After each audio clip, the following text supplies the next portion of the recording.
Selamat siang, salam sehat semuanya. Assalamualaikum warahmatullahi wabarakatuh. Perkenalkan saya Muhammad Kaimuddin. Sehari-hari atau biasanya saya bekerja atau beraktivitas di Human Initiative sebagai pegiat sosial kemanusiaan. Kami juga tergabung dalam Humanitarian Forum Indonesia, kemudian ada Southeast Asia Humanitarian Committee, juga berdasarkan beberapa aktivitas gabungan yang ada di Asia Tenggara, khususnya para pegiat kemanusiaan. Kemudian saat ini juga kami tergabung dalam kelompok kerja atau working group Humanitarian dan Development di C20. Dan saat ini kami masih terus mencoba untuk berkolaborasi dengan banyak pihak dalam rangka mengumpulkan beberapa informasi dan masukan, khususnya dalam membangun dan menyusun konsep paper yang nanti akan kita sampaikan kepada pemerintah di G20 pada perjalanan menuju konferensi tingkat tinggi di bulan Oktober dan November nanti. Teman-teman semua, para pegiat sosial kemanusiaan di Indonesia dan seluruh dunia, kita patut berbahagia karena saat ini saya bersama dengan Ibu Profesor Amelia Fauzia. Mungkin di antara kita juga sudah tidak asing dan sudah cukup familiar karena beliau adalah seorang guru besar, profesor di bidang sejarah peradaban Islam, khususnya peradaban Islam di Indonesia, kemudian ekspertis dalam bidang sejarah filantropi Islam di Universitas Islam Negeri Syarif Hidayatullah Jakarta.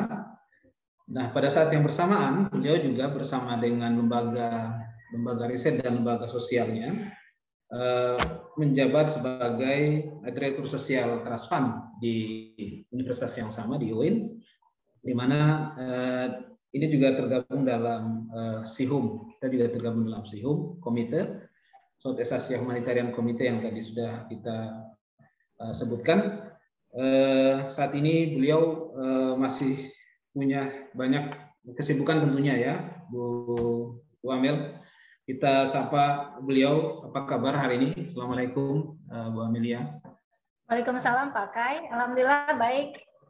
Ya, ini kaitannya dengan aktivitas sehari-hari ya, masih visiting fellow di UNSCB Canberra ya. Ya betul. Di South Wales ya. Baik.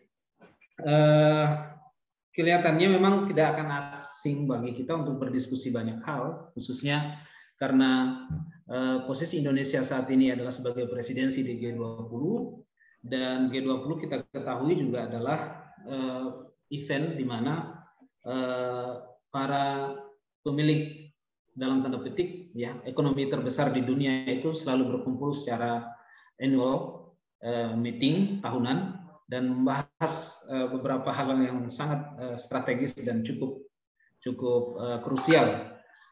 Kenapa demikian?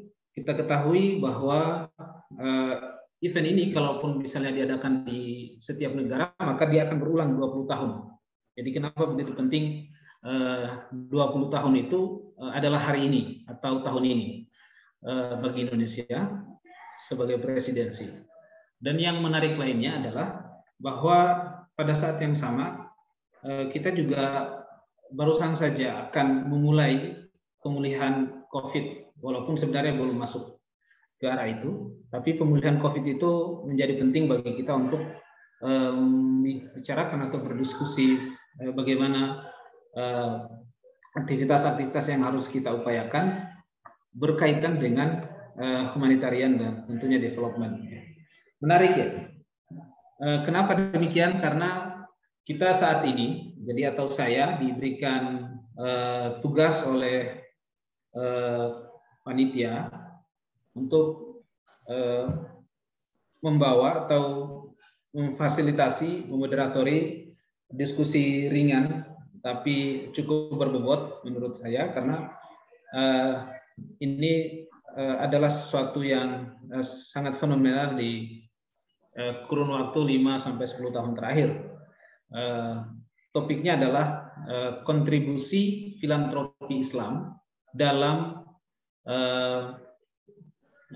humanitarian financing atau pendanaan kemanusiaan. Jadi contribution of Islamic philanthropy in humanitarian financing. Kenapa demikian? Karena kita ketahui kalau kita membaca di banyak sumber bahwa setiap tahun akan selalu banyak peristiwa yang menimbulkan terjadinya krisis kemanusiaan di banyak faktor, tidak hanya sekedar konflik, tidak hanya sekedar bencana yang merupakan peristiwa-peristiwa konvensional, tapi juga mulai ada konflik, mulai ada COVID, mulai ada wabah. Kemudian yang terbaru, tren terbaru adalah di mana para pegiat kemanusiaan sedang meneropong impact dari atau dampak dari perubahan iklim yang sudah sangat masif. Nah, oleh karena itu saya kira penting bagi kita untuk mengetahui hal ini, dan Prof. Amel nanti akan banyak tentunya memberikan tambahan gizi informasi terkait dengan apa yang nanti harus kita ketahui, khususnya dalam posisi Indonesia sebagai laboratorium kebencanaan dan sekaligus humanitarian yang sangat menarik untuk bisa diketahui, dan pada saat yang sama juga posisi Indonesia sebagai presidensi di G20. Ini event-event yang sangat krusial, dan tahun depan Indonesia akan menjadi ketua ASEAN, dan ini juga menjadi salah satu diskursus yang menarik bagi kita di pegiat filantropi, pegiat kemanusiaan dan pembangunan. Nah, saya akan memulai untuk menanyakan atau memberikan beberapa informasi dan akhirnya sekaligus tanggapan dari Prof. Amel. Bagaimana melihat suasana atau situasi kondisi sosial kemanusiaan saat ini yang kita ketahui bahwa krisis dari tahun ke tahun semakin meningkat, tidak kemudian menyusut, walaupun misalnya ada beberapa upaya yang juga tidak kalah menarik melalui inovasi dan kreativitas para pegiat kemanusiaan yang sudah sangat terampil gitu dalam mengatasinya, tetapi itu tidak begitu cukup, ya, tidak cukup untuk bisa mengatasi semua ini. Nah, pertanyaan kita pertama ini ya adalah bagaimana Prof. Amel bisa menjelaskan atau menggambarkan ini tentang humanitarian crisis atau krisis kemanusiaan yang saat ini terjadi. Silakan, Prof. Oke, terima kasih Pak Kai untuk pertanyaannya. Pertama, senang sekali saya bisa join ngobrol ya bareng Pak Kai di siang hari ini.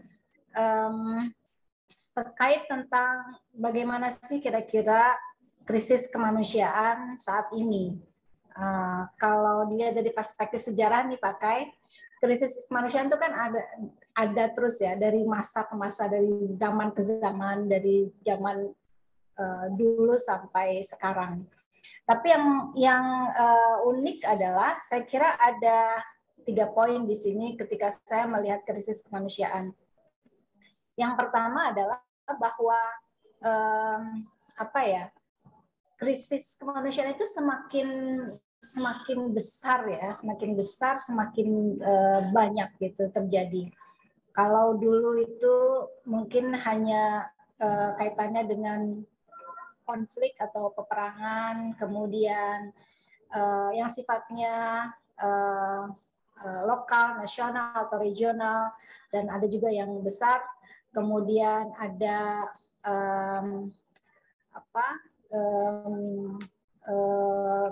bencana alam ya, bencana alam. Nah ini ada fenomena yang karena ada globalisasi dan interdependensi antara komunitas, negara dan lainnya menjadi masif justru ya.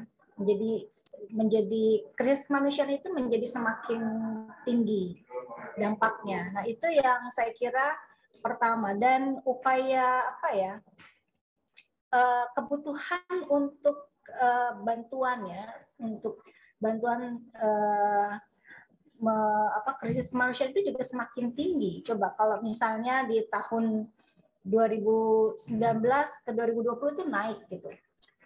Kalau sebelumnya ada 243 juta orang di 75 negara itu yang sangat membutuhkan bantuan kemanusiaan, di tahun 2020 itu meningkat gitu. Bahkan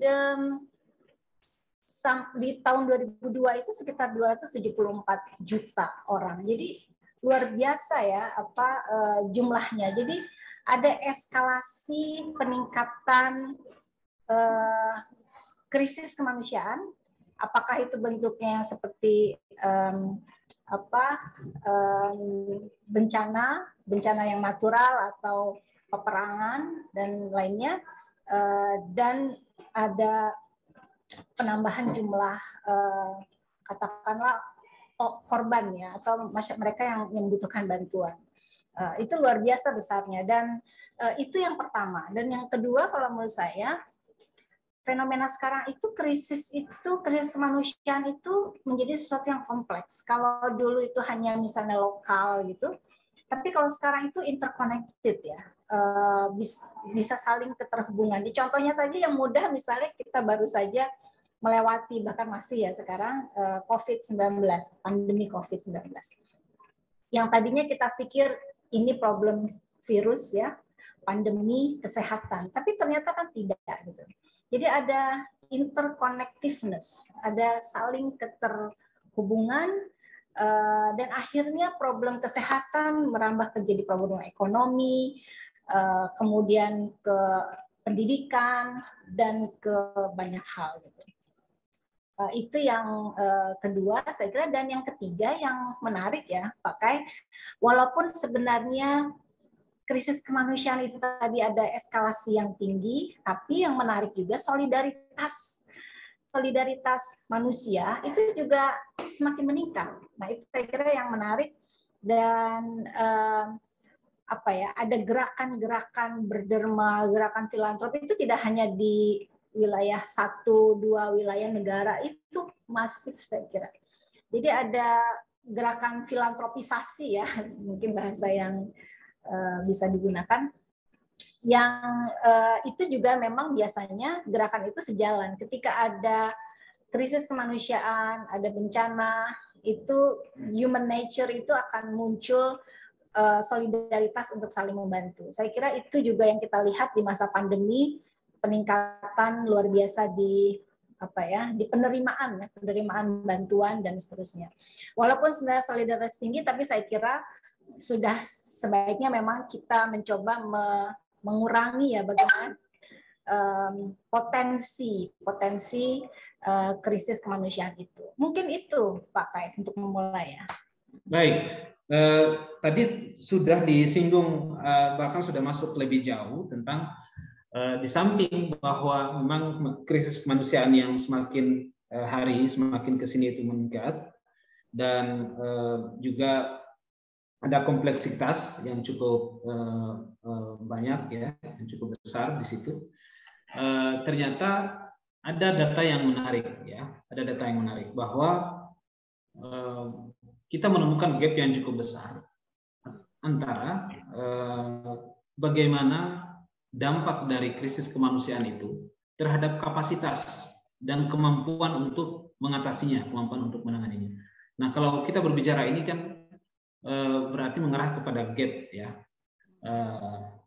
Kalau kita misalnya berbicara tentang analisis, gapnya ini bukan hanya dirasakan oleh 1-2 kawasan di mana krisis kemanusiaan itu terjadi, tapi ternyata memang ini dirasakan menjadi sebuah isu global, bahwa ada kapasitas yang sudah tidak memadai, termasuk negara-negara ketiga, itu untuk bisa berbicara bagaimana mengatasi kemanusiaan yang semakin tadi disebutkan oleh Prof. Amel tentang krisis yang semakin besar, volumenya semakin naik, tapi juga semakin kompleks. Nah, bagaimana melihat posisi gap ini sebenarnya? Apakah ada kemungkinan atau ada potensi atau peluang ke depannya untuk bisa mengatasinya, atau seperti apa nanti kita menyikapinya? Ya, iya benar sekali Pak Kai. Jadi tadi karena peningkatan yang masif dari sisi krisis kemanusiaan ya, ada kebencanaan dan seterusnya, apalagi ada yang baru-baru kayak perang di Ukraina, Rusia misalnya itu kan, akhirnya kan terjadi peningkatan yang masif dan nah inilah bahwa dari sebelumnya memang tidak semua permintaan ya, kebutuhan akan bantuan kemanusiaan itu bisa terpenuhi dengan maksimal. Itu dari dulu, dan sekarang misalnya tahun 2021 itu hanya 52% dari kebutuhan ya, dari kebutuhan ini kan menyedihkan sebenarnya, menyedihkan. Ya kenapa? Karena memang krisisnya bertambah, tapi bantuan kemanusiaan untuk itu belum bisa maksimal. Sebenarnya potensinya tinggi. Cuma memang nanti mungkin bicara di mekanisme dan seterusnya. Bagaimana engagement masyarakat, donatur, individu, pemerintah sebenarnya untuk memenuhi bantuan kemanusiaan ini memang masih belum seragam dari satu wilayah ke wilayah lain, ke tempat-tempat lain. Jadi di satu sisi ada yang sangat sangat tinggi kontribusinya, tapi sebenarnya yang mungkin di negara-negara yang dianggap lebih kepada welfare ya, sudah maju. Sebenarnya negara-negara yang katakanlah ada potensi krisis kemanusiaan itu juga sebenarnya punya potensi untuk memberikan bantuan kemanusiaan juga. Jadi memang betul ada gap, saya kira, dari masa ke masa, karena pada dasarnya kan orang tidak mau bencana kan ya, tidak mau bencana. Tapi memang saya kira mekanisme yang ada sekarang di UN dan di beberapa lembaga international agency itu sudah ada dana persiapan lah kira-kira kalau ada problem. Dan sekarang juga semakin banyak lembaga filantropi yang terjun ke arah situ. Tapi saya kira tetap saja gap itu masih ada. Yang penting saya kira sih sebenarnya bagaimana mengurangi potensi krisis kemanusiaan. Ya. Krisis kemanusiaan itu harus dikurangi.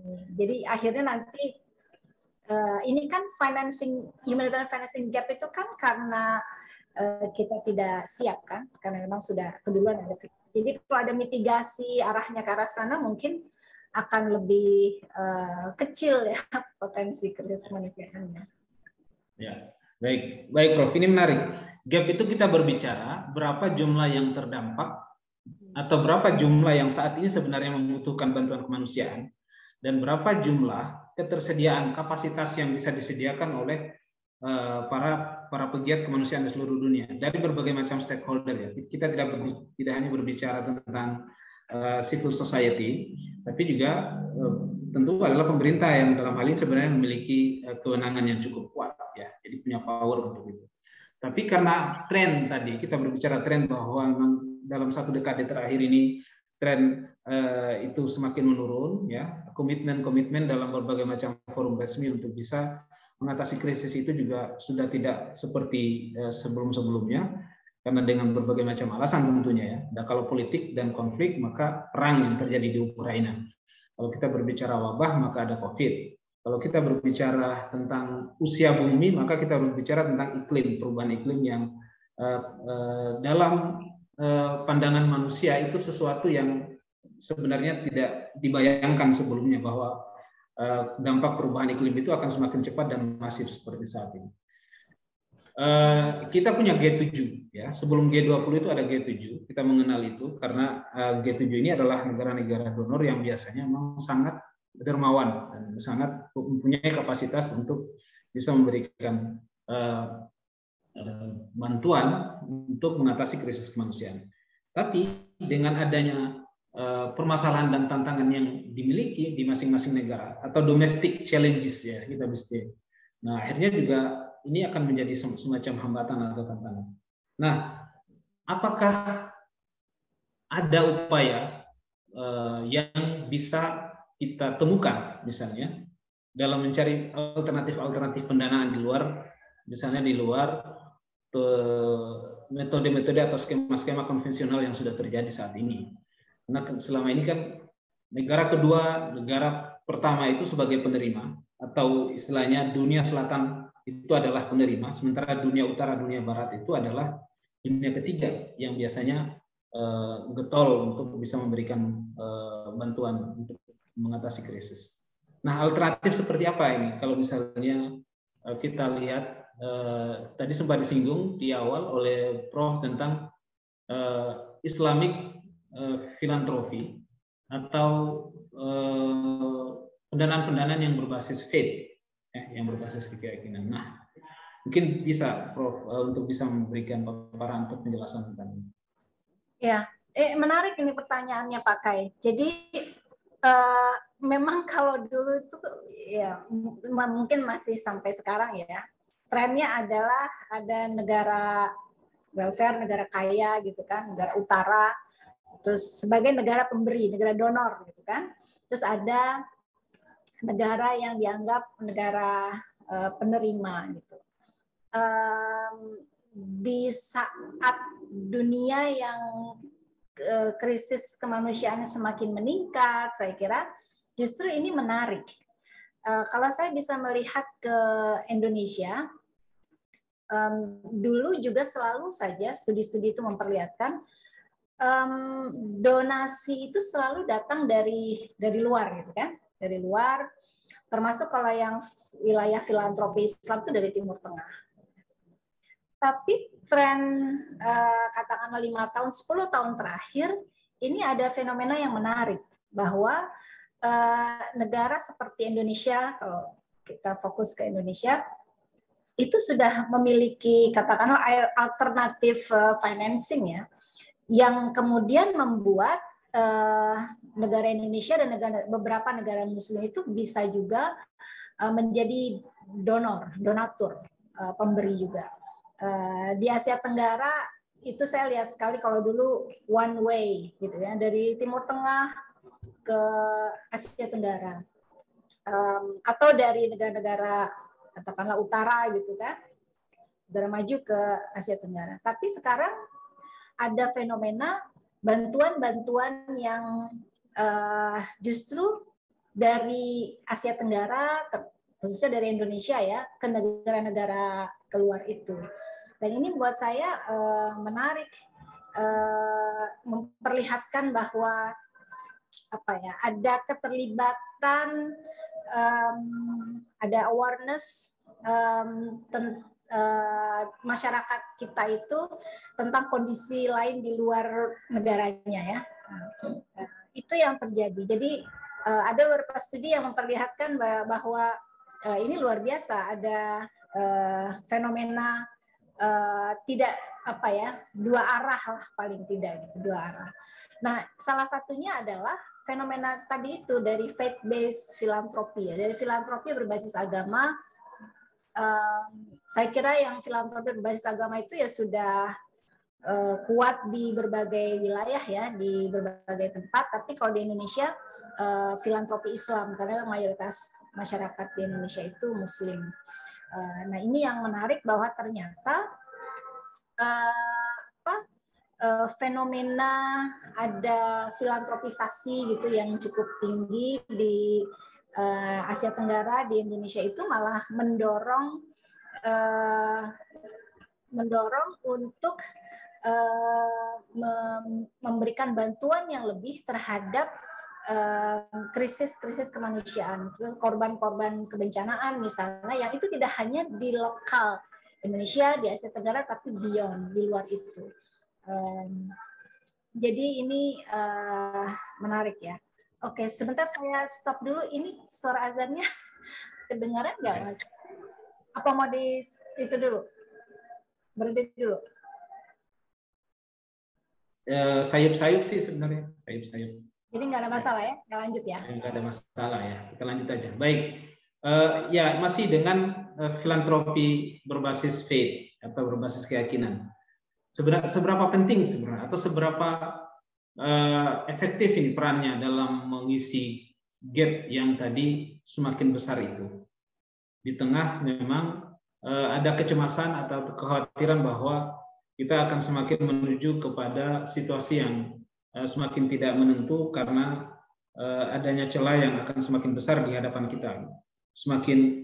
Jadi faktornya adalah variabel waktu yang akan terus berjalan, kemudian dampak krisis yang akan terus membesar. Nah, kira-kira seperti apa ini efektivitas dari misalnya kalau di Indonesia Islamic Philanthropy saat ini? Kalau kita berbicara tentang mungkin bisa jadi potensi dan fakta yang saat ini ditemui di lapangan, gitu, Prof. Iya, potensinya sangat besar, sangat besar. Jadi saya ingin bilang bahwa filantropi berbasis agama, khususnya ini filantropi Islam, itu memiliki kontribusi yang besar untuk memenuhi kekurangan dana untuk bantuan kemanusiaan.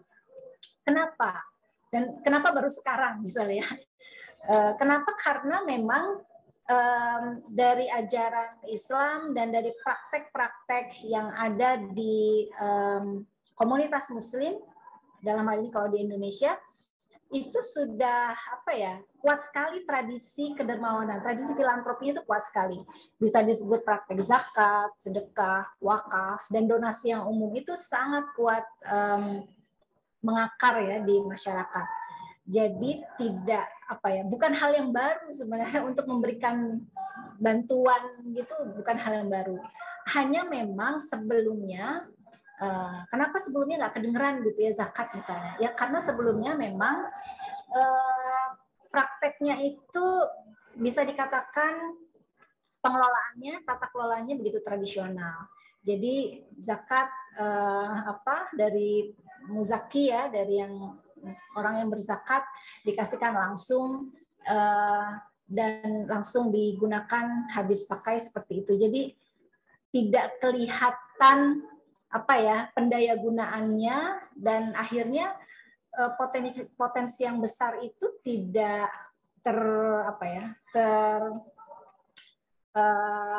tergunakan dengan maksimal. Jadi ibaratnya kayak hujan lebat terus turun, ya sudah terbawa sungai begitu kan airnya, dan tidak terserap secara maksimal untuk hal-hal yang strategis.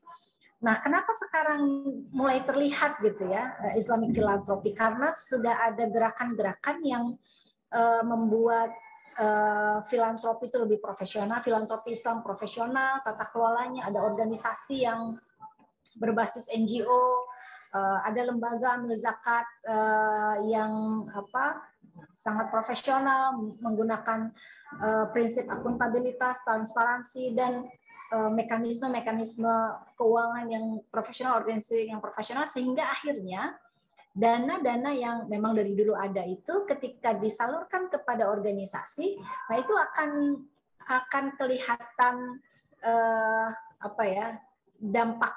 dampaknya yang bisa digunakan untuk program ekonomi, untuk pengentasan kemiskinan, untuk tadi Pak Kai bilang tentang program-program untuk perubahan iklim misalnya kan, yang dulunya memang tidak sampai ke sana karena memang tata kelolanya. Nah, ini kan sejalan dari mulai akhir abad 20 itu mulai ada modernisasi filantropi Islam, dan saya kira Indonesia salah satu negara yang cukup maju untuk mengembangkan, mendorong filantropi Islam menjadi lebih modern, profesional, dan bahkan menjadikannya sebuah gerakan. Nah, itu yang akhirnya membuat katakanlah 10 tahun terakhir orang mulai melirik, oh ternyata zakat bisa ya digunakan untuk program-program untuk mendirikan rumah untuk pengungsi misalnya kan, bisa ya digunakan untuk program-program air bersih misalnya dan seterusnya. Dan itu yang saya kira menarik dan akhirnya menjadi kelihatan ya kontribusinya. Jadi dengan tata kelola dan profesionalisme ya yang lebih baik, dan itu akhirnya membuka potensi yang memang sudah ada itu menjadi lebih bisa maksimal, dan itu sangat mungkin. Dan yang menariknya, saya kira Pak Kai juga udah sangat paham ya, kalau rata-rata lembaga filantropi Islam di Indonesia kalau dulu itu, ini hasil riset saya, itu biasanya pendidikan, programnya pendidikan, kesehatan, kemudian ekonomi, dan sosial. Itu begitu, itu tahun 2000-an. Tapi setelah ada blessing in disguise ya, setelah ada tsunami 2004, dan itu mulai 2006 juga gunung meletus di Jogja dan seterusnya. Dan itu mulai ada satu program yang yaitu memasukkan bantuan kemanusiaan. Jadi dan akhirnya tidak saja dari sedekah, donasi-donasi umum, infak, tapi juga bagaimana zakat juga bisa digunakan untuk bantuan kemanusiaan ini. Itu saya kira yang perkembangan menarik di Indonesia, dan saya kira bisa menjadi model juga yang sama dilakukan di berbagai negara Muslim di dunia. Itu pakai. Ya, ada upaya dan temuan, misalnya di tengah tantangan kita menghadapi krisis kemanusiaan yang besar, kemudian diperlukan upaya-upaya yang juga tidak biasa sebenarnya yang harus dilakukan. Jadi dalam hal ini kita biasa menyebutnya sebagai humanitarian innovation, ya, dan di dalamnya termasuk financing. Jadi inovasi-inovasi pembiayaan kemanusiaan itu yang diperlukan. Nah, kita mungkin masih asing juga di beberapa negara. Apakah memang benar bahwa pendanaan berbasis agama ini juga akan bisa menopang ya tantangan kekurangan pembiayaan, bantuan, dukungan untuk menyelesaikan humanitarian krisis. Tapi kira-kira mekanisme dan model seperti apa yang perlu ya dikuatkan kalau memang ada beberapa alternatif yang sudah ditemukan seperti humanitarian financing yang berbasis keagamaan, atau mungkin juga engagement terhadap stakeholder yang non pemerintah, atau bahkan mungkin ada yang menarik karena ada negara-negara yang emerging market itu yang baru muncul, dan itu sebenarnya sangat berpotensi untuk bisa terlibat atau melibatkan diri dalam pendanaan dan pembiayaan ini, yang tidak hanya didominasi oleh negara-negara utara saja atau negara-negara barat saja selama ini. Nah, bagaimana dengan mekanisme seperti ini, atau sebenarnya kebutuhan apa lagi yang harus kita lakukan? Kalau di Indonesia, apakah perlu ada regulasi atau mungkin perlu temuan inovasi dan kreativitas baru lagi dan seterusnya? Ya, ya betul ya. Saya kira menarik bahwa semakin ke sini kita melihat ada upaya-upaya inovasi. Bukan hanya itu, saya kira semakin banyak muncul lembaga-lembaga filantropi Islam katakanlah.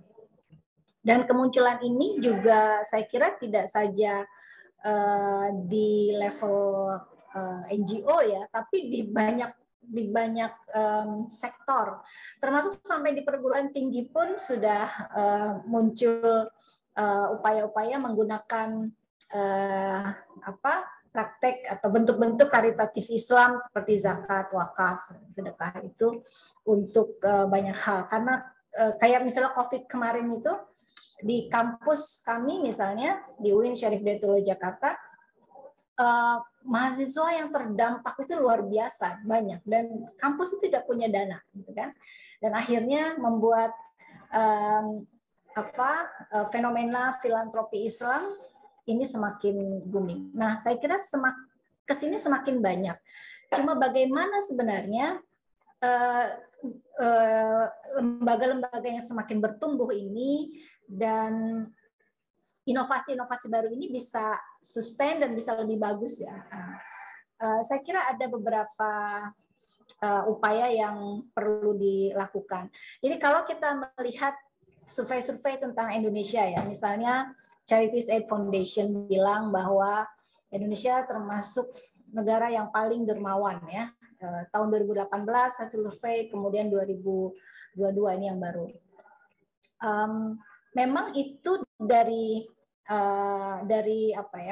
indikatornya dari berderma uang, giving, kemudian volunteer, dan satu lagi adalah menolong orang asing, menolong siapapun. Jadi generosity Indonesia itu tinggi sekali dilihat dari 3 ini. Tapi kalau kita lihat hasil studi yang lain, misalnya yang memperlihatkan ekosistem filantropi di Indonesia, nah itu sebenarnya masih kurang, masih perlu ditingkatkan.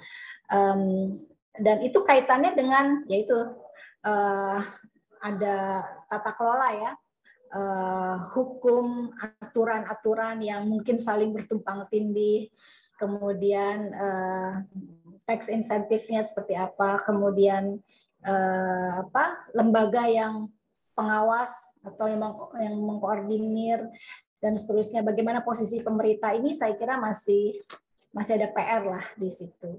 Walaupun demikian, saya kira upaya ke arah sana sudah banyak dilakukan oleh lembaga-lembaga dan asosiasi, tapi saya kira perlu lebih memperkuat, karena sayang sekali kalau kontribusi yang katakanlah beberapa yang bilang sampai 327 triliun misalnya, itu zakat aja itu tidak bisa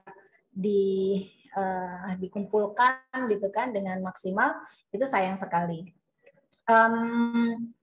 Apa yang saya kira penting adalah mekanisme seperti apa.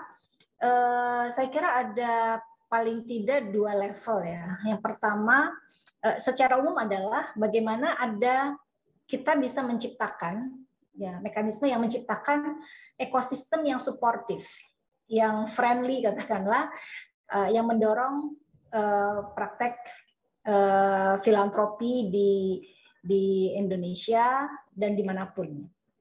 Nah, ada saya kira 2 level. Yang pertama level nasional dan kedua level internasional. Level nasional itu sebenarnya kita bisa lihat ya.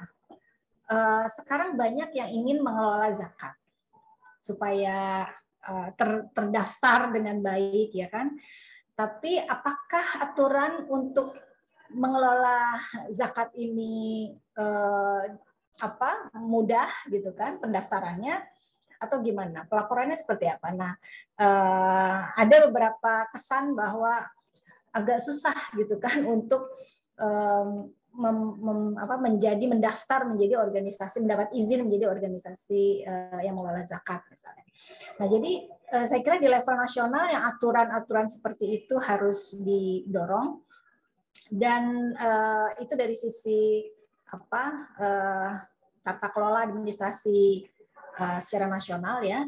Tapi juga selain itu ada ekosistem yang mendorong faith-based giving ini, itu bisa mengarah tidak saja untuk yang katakanlah konsumtif based program, yang program-program yang konsumtif, tapi juga untuk produktif based program. Jadi program yang empowerment dan sustainability. Jadi bisa didorong ke arah situ. Yang kedua adalah level internasional. Saya kira ini krusial karena sekarang dunia itu udah sangat global ya. glokalisasi bahkan. Nah, jadi saya kira harus ada mekanisme yang lebih baik untuk kalau kita misalnya ada concern mengirimkan bantuan ke tempat keluar dari satu wilayah ke wilayah lain atau negara ke negara lain. Nah, ini yang perlu di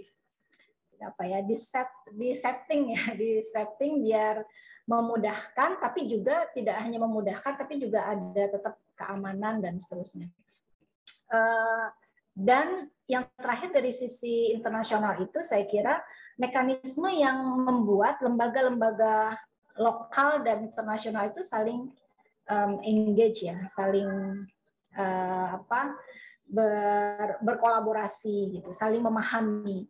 Saya kira internasional itu tidak bisa tanpa lokal dan begitu juga sebaliknya. Dan saya kira itu perlu didorong untuk ada mekanisme yang membawa kolaborasi ya lebih kuat antara lokal dengan lokal dan antara lokal dengan internasional. Jadi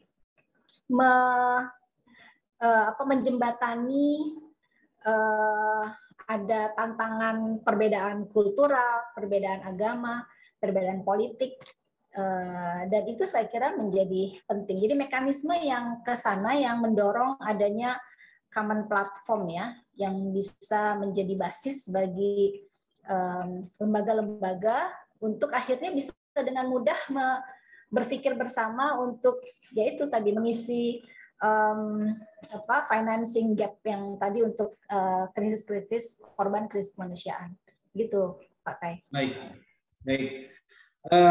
Ini ada beberapa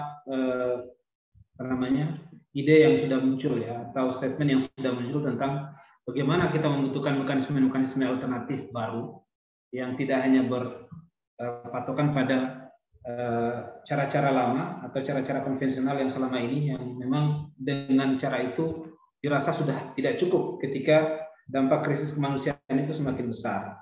Nah, kita tadi ada misalnya kita berbicara tentang regulasi di tingkat nasional, kemudian bagaimana advokasi di tingkat global di berbagai macam forum. Kita masih ingat bahwa di tahun 2016 itu ketika World Humanitarian Summit di Istanbul, itu memang isu tentang pelokalan, penguatan lokal itu menjadi kuat karena kedepannya memang hanya orang-orang lokal lah yang sebenarnya dalam menanggulangi situasi-situasi khususnya di saat emergensi itu akan lebih efektif ya dibandingkan dengan misalnya harus menunggu proses begitu dan mekanisme internasional, mekanisme global yang juga membutuhkan banyak persyaratan atau requirement.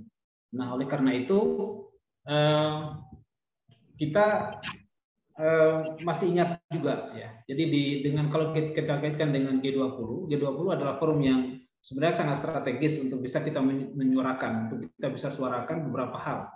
Salah satunya terkait dengan COVID itu ada yang namanya beberapa teman-teman ini menyuarakan Financial Intermediary Fund (FIF), di mana ini adalah mekanisme atau skema baru yang memang di luar beberapa channel dan jalur yang selama ini dibuat. Jadi bukan dari G7, ya, bukan dari World Bank, bukan dari bukan dari IMF gitu misalnya, tapi ini memang sebuah kesepakatan konsensus dari negara-negara di G20 yang secara sukarela atau beyond yang misalnya dia merelakan beberapa fundingnya yang misalnya berasal dari APBN-nya masing-masing untuk diletakkan dalam satu bucket yang sama. Setelah itu dana ini nanti akan bisa digunakan untuk pendanaan atau penanggulangan COVID dan semacamnya begitu. Nah, kira-kira metode atau mekanisme atau skema yang seperti ini barangkali menarik juga ya untuk case humanitarian yang lebih luas, tidak hanya sekedar COVID. Bagaimana ini, Prof? Dalam rangka ini untuk barangkali kita bisa menemukan beberapa input atau statement yang nanti bisa kita dorong ketika proses perjalanan presidensi Indonesia di G20 ya. Mumpung kita bisa mendapatkan momen seperti ini. Silakan, Pak. Ya, iya, saya kira itu bagus sekali ya, bagus sekali Financial Intermediary Fund. Kalau yang sebelumnya, kalau nggak salah itu ada CERF ya, Central Emergency Response Fund ya, sebelumnya. Saya kira sudah ada mekanisme yang itu, cuma memang tantangannya adalah prosedur yang mungkin ya memang harus strict sih, tapi akhirnya membuat ini tidak menjadi emergency response itu ya agak terlambat gitu kan kalau terlalu prosedurnya yang memang harus saya kira harus di-clearkan. Saya kira G20 itu bisa mendorong jadi Financial Intermediary Fund atau saya kira kalau penguatan Central Emergency Response Fund bisa dibuat yang lebih, misalnya kalau selama ini mungkin kalau G2G ya kaitannya dengan pemerintah, nah tapi ini bisa ada menarik juga kalau dari lembaga-lembaga filantropi, saya kira lembaga filantropi yang mengelola ini nanti entah supervisinya bagaimana. Saya kira akan bagus karena biasanya memang kecenderungan NGO dia kan bisa lebih cepat ya, lebih cepat. Ya wajar saja saya kira kalau negara itu pemerintah kan harus ada prosedur yang akhirnya membuat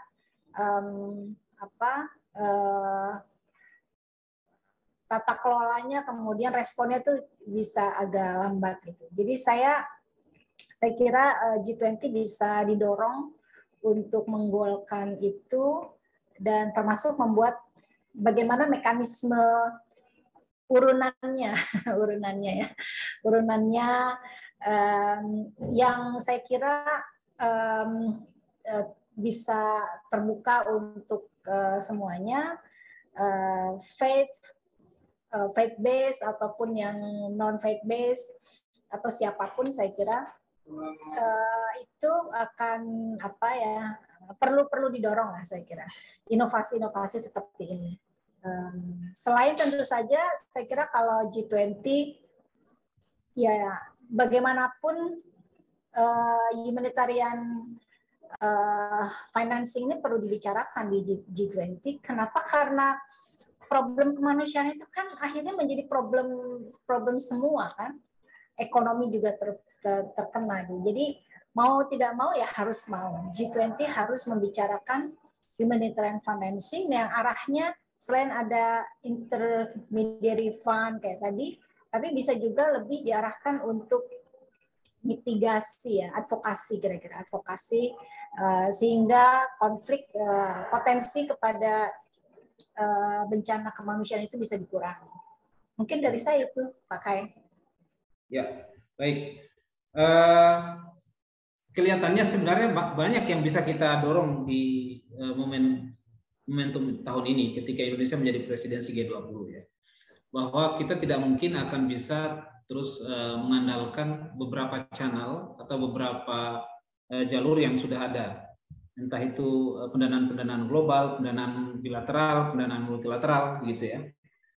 Karena kita ketahui di diskusi awal kita tadi bahwa dampak krisis ini semakin luas, kemudian masif, bahkan unpredictable gitu ya kadang-kadang. Ini juga akan sangat menyulitkan bagi tidak hanya bagi pegiat kemanusiaan, tapi juga dampaknya itu akan sangat lebar, dampaknya bisa meruntuhkan sebuah negara. Gitu.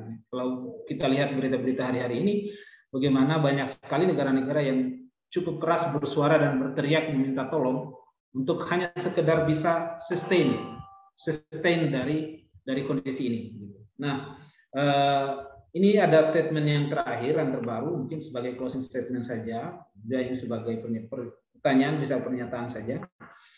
Kenapa kemudian humanitarian financing itu menjadi perlu di G20?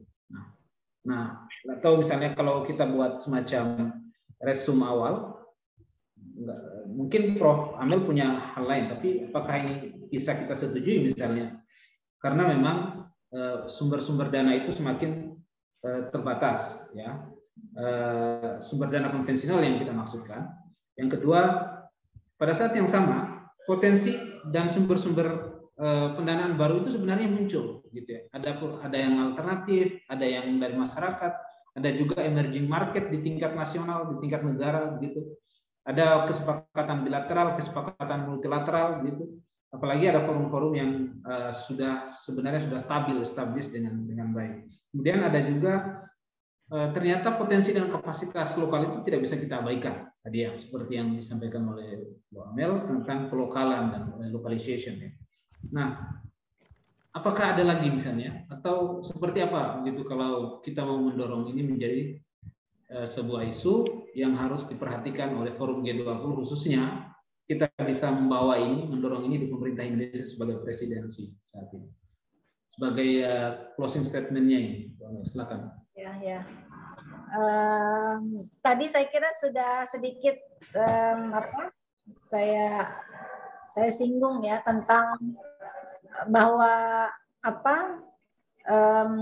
pentingnya G20 itu mendengarkan C20 atau terutama humanitarian financing karena memang fenomena krisis kemanusiaan itu akan terus ada, sehingga kemudian saya kira selain tadi ada mekanisme atau skema yang memudahkan kolaborasi, kemudian mendorong upaya-upaya inovasi yang berbasis local wisdom. Saya kira kayak koperasi gitu kan. Orang kadang underestimate gitu. Kalau koperasi itu luar biasa strategis ya, penting untuk mendorong penguatan finance di masyarakat ya. Jadi hal-hal yang saya kira bisa didorong lagi tentang sumber dana alternatif ini perlu lebih digalakkan, lebih didorong, dan upaya-upaya untuk faith-based financing gitu, itu sebenarnya sangat potensial karena siapapun orang banyak masyarakat yang memang sudah melakukan upaya-upaya itu, termasuk komunitas faith ya, dan ini yang harus lebih dilihat lagi. Selain saya kira tadi ada upaya financial intermediary fund yang didukung. Mungkin saya berhenti di sini. Saya berharap nanti akan lebih ada hal-hal yang baru ya, hal-hal yang baru, karena dari sekarang pun kita lihat dari international agency itu sudah banyak yang mendukung faith-based philanthropy, menjadi sebenarnya potensi untuk mendorong untuk krisis kemanusiaan ya, asisten untuk krisis kemanusiaan. Nah, itu yang saya kira sangat saya closing di situ saja. Saya berharap semoga upaya-upaya yang sedang dilakukan oleh masyarakat sekarang dan itu semakin kuat ke depannya. Saya kira demikian. Makasih Mas Kai untuk kesempatannya. Baik. Terima kasih Prof. Amel. Kita berada di penghujung. Teman-teman semua, Bapak Ibu semua, kita baru saja mendengarkan begitu lugas, kemudian dan komprehensif beberapa penjelasan dan diskusi kita, percakapan kita yang cukup hangat tadi. Dan memang waktulah yang membatasi kita, tapi paling tidak kita akan merujuk pada pertanyaan terakhir. Sebenarnya apa yang harus kita dorong di G20 dalam hal ini? Apakah seberapa pentingkah humanitarian financing atau pendanaan kemanusiaan itu menjadi salah satu isu yang prioritas gitu untuk kita dorong. Nah, saya kira tadi sudah bisa dirangkum.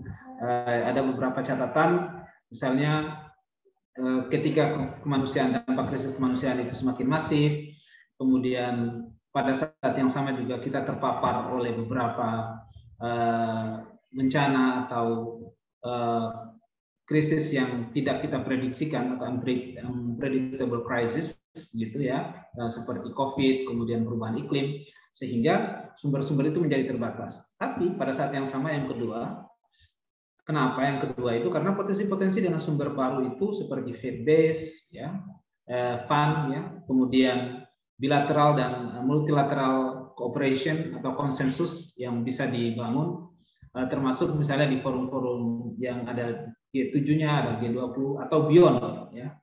Kemudian yang penting juga adalah potensi dan kapasitas lokal, ya. Jadi Y yang ketiga itu adalah potensi dan kapasitas lokal. Kenapa humanitarian financing itu menjadi prioritas, menjadi penting untuk didorong. Dan yang terbaru ini menarik, ya. Saya tadi juga tercengang ketika Bu Amel mengatakan koperasi, ya. Nah, karena koperasi itu adalah salah satu bentuk perwujudan real dari pelokalan sebenarnya, gitu ya. Jadi kekuatan lokal, kekuatan masyarakat sebelum mendapatkan bantuan dari luar, sebelum mendapatkan intervensi, sebelum mendapatkan sesuatu gitu dari luar, itu maka orang lokal lah yang lebih paham kondisinya. Nah, ini adalah dasar-dasar kenapa kemudian kita perlu mendorong humanitarian financing itu di isu global, apalagi forum G20. Baik, Bapak Ibu semua, teman-teman, terima kasih para pegiat. Kita akan bertemu di kesempatan yang berikutnya. Terima kasih kepada Prof. Amel yang sudah memaparkan begitu jelas dan komprehensif. Nanti insya Allah kita akan ketemu lagi di forum dan kesempatan yang lain yang berbeda. Saya tutup, kurang lebih mohon maaf, saya akan berhenti di sini dulu. Assalamualaikum warahmatullahi wabarakatuh.